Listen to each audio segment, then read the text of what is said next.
మహిమ ఎల్లప్పుడు దేవునికి చెదము.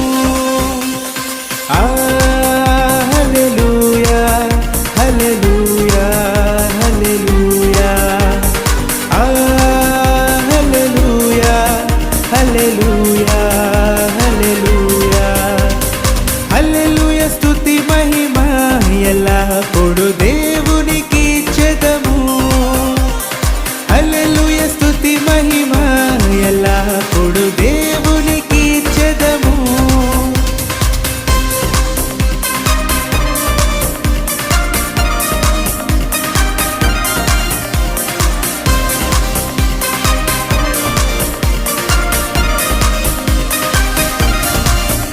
అల సైన్యములకు అధిపతి అయిన ఆ దేవుని స్తుతించెదము. అల సైన్యముల